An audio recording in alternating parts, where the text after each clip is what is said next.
Hi, இன்றைக்கி நான் மீன் குழம்பு வைக்க போகிறேன். அதுக்கு 1/2 கிலோ மீன் எடுத்துக்கிட்டேன். அதை க்ளீன் பண்ணிடலாம்.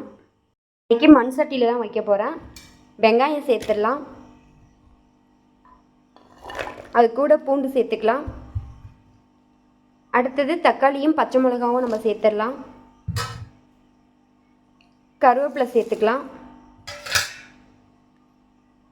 பச்சை மிளகா அதில் சேர்த்துருக்கிறதுனால மிளகாத்தூள் கொஞ்சமாக சேர்த்துக்கலாம். அடுத்து மஞ்சத்தூள். இதுக்கு தேவையான அளவு நம்ம சால்ட்டு சேர்த்துக்கலாம். இப்போ அதை எல்லாத்தையும் ஒன்றா மிக்ஸ் பண்ணிடலாம். கையாலே மிக்ஸ் பண்ணி விடுங்க. கையால் நல்லா பிசைஞ்சு மிக்ஸ் பண்ணி விட்டுடலாம். நல்லா அது பிசையும் போதே அந்த ஒரு வாசனை வரும். அது ரொம்ப இப்போ நல்லா பிசைஞ்சிக்கலாம். இது கூட கொஞ்சமாக தேங்காய் எண்ணெய் வேணால் சேர்த்துக்கிட்டு கூட பிசைஞ்சிக்கிங்க. இன்னும் வாசனையாக இருக்கும். இதுவே நல்ல வாசனையாக தான் இருக்குது. கொஞ்சமாக தண்ணி சேர்த்துக்கலாம். இப்போ மறுபடியும் கொஞ்சம் அப்படியே பிசைஞ்சு விட்டுடலாம். ஒரு நெல்லிக்காய் சைஸ் அளவு புளி எடுத்து அதையும் ஊற வச்சுட்டு இதில் கரைச்சி எடுத்துக்கலாம். கொஞ்சமாக புளி கரைசல் சேர்த்துக்கலாம். அவ்வளோதான். இதை அப்படியே அடுப்பில் வச்சு நம்ம இப்போ கொதிக்க விடலாம். இப்போ இதை அடுப்பில் நம்ம வச்சாச்சு. நம்ம தேங்காய் பால் எடுத்துடலாம். அடுத்தது இப்போ நமக்கு இது ஓரளவு நல்லா கொதிச்சிருக்குது. இப்போ தேங்காய் பாலில் செகண்டாக எடுத்த தேங்காய் பால் நம்ம இதில் சேர்த்துக்கலாம்.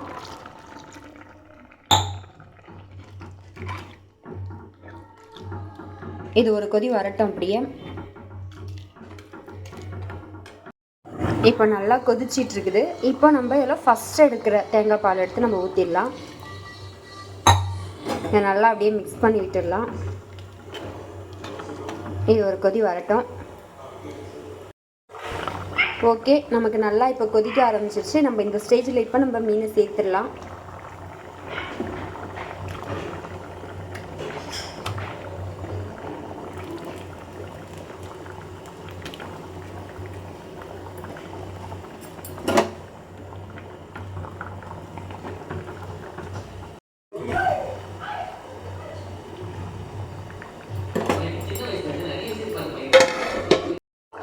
ஓகே, நமக்கு இப்போ மீன் போட்டு நல்லா கொதிச்சிருச்சு. மீனெல்லாம் வெந்துருச்சு. இப்போ நம்ம இதை தாளிச்சிடலாம். இதை இறக்கிட்டு இப்போ ஒரு தாளிப்பு பாத்திரத்தில் எண்ணெய் சேர்த்துடலாம்.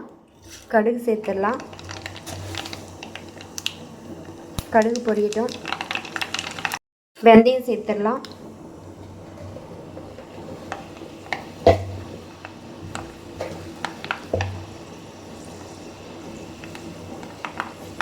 அது கூட சோம்பு சேர்த்துடலாம். கருவேப்பிலை சேர்த்து அப்படியே மிக்ஸ் பண்ணி விட்டுடலாம் லேசாக.